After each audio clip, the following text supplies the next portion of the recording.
Well, Richard, did they hit every point or did they get people excited? And I have two people to answer these questions. Senator Michael Bennet, who, of course, is running for president, and James Carville, famed Democratic strategist. Gentlemen, welcome. Thank you. Senator, let's start with you. You only have a few days left. What's the game plan? The game plan is to keep putting one foot in front of the other to try to get New Hampshire to focus as they are in the closing days on who can best beat Donald Trump. I am today with James Carville, who I'm very proud has endorsed me. We're doing a town hall right after you, and I expect that to put me into the top 3. Mr. Carville, just a few days ago, you said on television you were scared to death. I am still scared to death. You thought Democrats were in terrible shape. Yeah.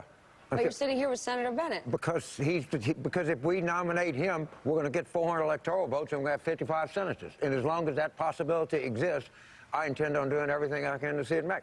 There's no doubt in my mind that Senator Bennet would be the best president, but that is secondary to me. He would be by far the strongest general election candidate we have. So let's get the votes counted in New Hampshire and see where we are. I think we're going to have a lot of energy. I think this field is really fluid. I think you got front runners that are no longer front runners. I think you got a lot of internal action going on here. And we just got to get out there and just blow and go to the election. What is it that you see in Senator Bennet, or what is it that you hear that voters haven't seemed to connect with yet? Because, A, I know his reputation and I know his background. And I'm from the South. Right? I know that African-American voters are the core of the Democratic Party, not a bunch of urban people sitting out there on Twitter. And you think that's who Senator Bennet resonates with? Well, when he goes down south, we get him down south, and you're going to have James Harrison, our candidate in South Carolina, ask him to come. Senator Bennett's friend Doug Jones in Alabama is going to say, Michael, come down here and give me a hand in Alabama. Mike Espy is going to call me more to get him to Mississippi. I don't know if they're enough of a swing state. They're going to be people, this country this party, and many elements of this country are going to unite like we never saw anything. And when we don't have that kind of freshness and momentum going into the general election, then I'm going to beef for whoever. I don't care. I mean, I'm going to beef for the Democrat. But if we end up with 280 electoral votes in the presidency and we keep the House and lose the Senate, nothing is going to change. We've got to think big. Senator, this must excite you. It's amazing. But couple that with you haven't had that excitement on the campaign trail or with voters. Why not? I think that the Democratic primary is different from the general election. I've run in a swing state. In fact, I'm the only candidate who's won 2 national elections in a swing state. And it's really important that you say the same thing in the primary that you say in the general election. It's really important you say the same thing in urban parts of the country that you do in rural parts of the country. James and I have talked a lot about education. That's a concern of a lot of Americans. It's a concern of a lot of people like the people I used to work for in the Denver public schools. If you asked America what the Democratic Party stands for in education, what you would hear is free college. The people that I worked for in the Denver public schools, most of whose kids are kids of color, most of them are kids living in poverty, would say, hey, we want free preschool, and we want to know what's going to happen to the 70% of kids that don't graduate from high school but don't graduate from college so they can earn a living wage. So it's tough. I mean, you saw it this morning. We were together this morning. There is a different expectation among, I think of it sometimes as the social media base of the Democratic Party versus the real base of the Democratic Party. James's call that Democrats have to be relevant is really a call that says we need to speak to economic issues. We need to talk about how we're going to improve the middle class and how we're going to give people an opportunity to get into the middle class. It's that simple. We can't be distracted by every single thing that happens on Twitter. But it's not that simple. At this point, think about the storm the president has been in the middle of, yet the economy, 63% of Americans approve of the way the president's handling the economy. And despite the fact that we just went through an impeachment trial, he's now reaching his highest level as you're giving me the no. Yeah. Come on. Let's start from the beginning here. Right? Let's have the election before we announce the results. That's always a good idea. Number 2, you can go through any, and you got one, they get one poll. Okay, outside of people do. If you look at the polling averages, it's not that great. 55% of the people in this country don't want Donald Trump to be president. It is up to the Democratic Party to provide that nominee that fills in that 55%. It is without a doubt Michael Bennet. There's no doubt about that. So if you want to say, well, your crowds wasn't that big, the hell with that. We got to go to post Tuesday, and that's the plan here, and we're going to get some energy here, and we're going to take a shot. But and the next thing we're going to do is we're going to count the votes, and we count the votes, we'll see where we are. I think we're going to do better than people think. I think we're building things up. People are telling me this. I think that at the top of this race, there's a lot of people who are fluid, people who don't know, they're anxious, they're scared. And there's a new kind of Democrat. There's a new kind of campaign we have. You don't have to have what we've been through in this party, where we have answering every idiotic rabbit hole we can get to. We can't even count votes in Iowa. We get Michael Bennet out of New Hampshire. You're going to talk about a Democratic Party that is going to be enthused. It's going to be ready to go. And let's try that. How about just try that? Because I think we can do it. Do we think... And I was just going to say, I want to make that argument with Donald Trump about the economy. I mean, he's lying about it. And we are now in the 11th year, as you know, Stephanie, better than anybody. We're in the 11th year of an economic recovery. He's actually creating jobs, notwithstanding the last jobs report, at a slower rate than Barack Obama was when he was president of the United States. Farm bankruptcies are up 25%. Farm income is down 16%. And needed a record-breaking tax break to do it. And he needed a record-breaking deficit-breaking tax break to do it. I mean, he is the proverbial guy who is born on third base and said, I hit a triple in his private life and in his public life. Yeah, and look, Donald Trump inherited a good economy. Okay, he threw $1 trillion worth of stimulus in there and let everybody pollute as much as they want. Well, of course, if you let somebody not have to pay for scrubbers and they throw all of their stuff out in the stream or the river or the air, you're going to save money for 6 months. The consequences of that down the road are utterly frightening. I live in Louisiana. I live in New Orleans. The river goes right by my house. When I teach right by the Mississippi River. It was on the levee for 211 days. Something is wrong here, people. People know that. And you can say, well, but under Trump, we had this number of jobs. Well, we had the same number of jobs over Obama. But what are we talking about here? And it's up to the Democratic Party to come in and do an intervention and put a candidate up that's going to unite the country and that can run the country, and there's nobody can do that better than Senator Michael Bennet, D. Colorado. I hear what both of you are saying, but how do you do this when the American voter, the American consumer, is all about short-termism? Who's entertaining me right now? You're giving me the correct answer, but we're talking about how people feel. You know what you do? You go out and you tell the truth and you try. That's what I think. Okay, that's it.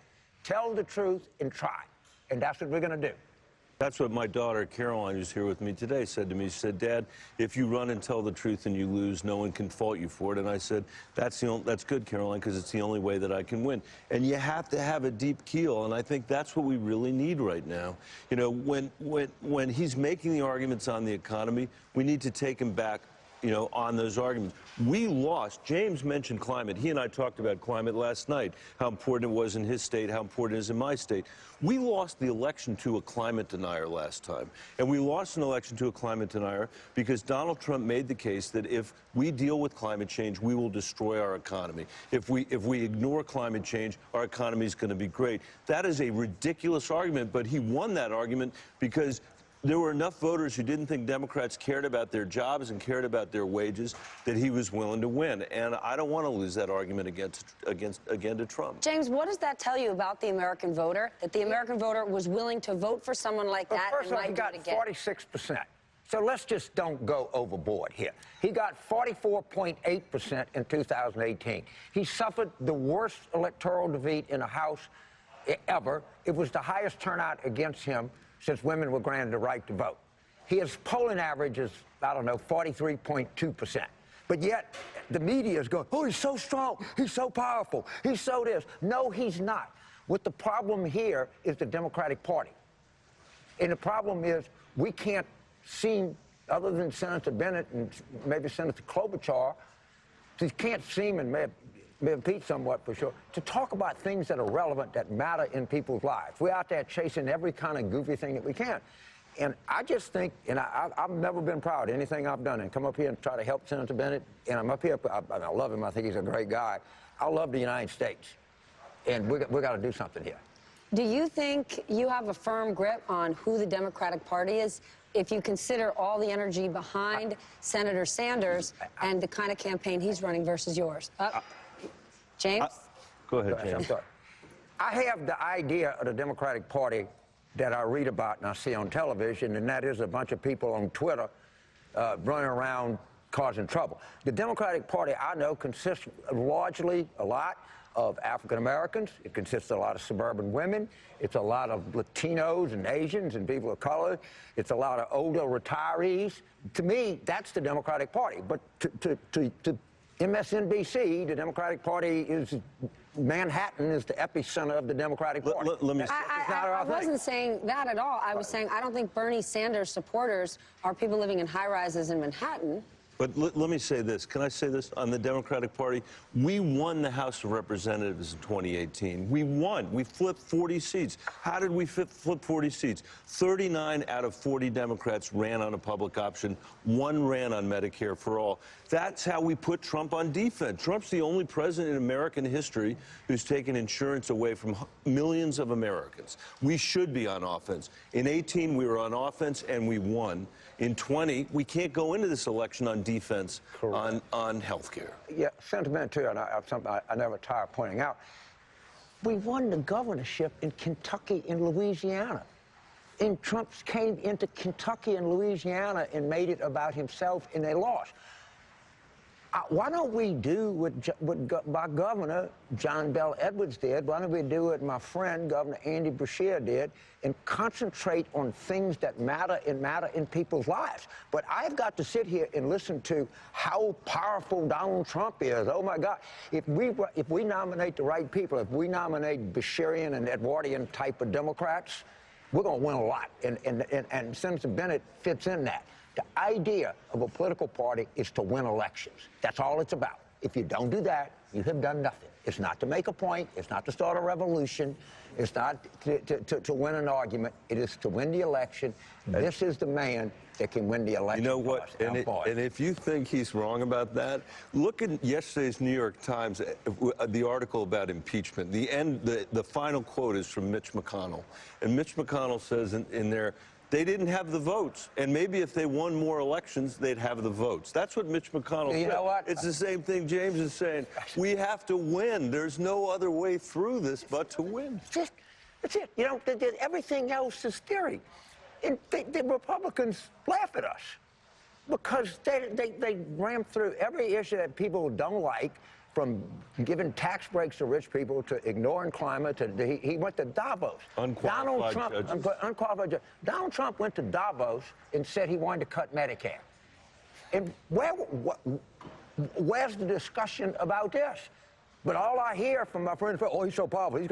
Why don't we go out there? Why don't they cover that? He went to Davos to talk to all of these global elites, and after he gave them all $1 trillion tax cut, he said, I'm going to get the money by cutting Medicare for people back in the United States. And the Democratic Party is too stupid to say anything about it, and the press is so worried about the horse race that they don't even report it. So we're going to get in the middle of this thing. We're going to do an intervention, and Senator Bennet we're going to come out of here strong. James Carville said he was bringing Mardi Gras to Manchester, and I'm afraid he has. Richard Louis, I'm going to send it back to you. All right, Stephanie, great conversation. A lot of issues covered there. Stephanie Ruhle, I appreciate it. Coming up next hour, an update on the coronavirus. And they're still live.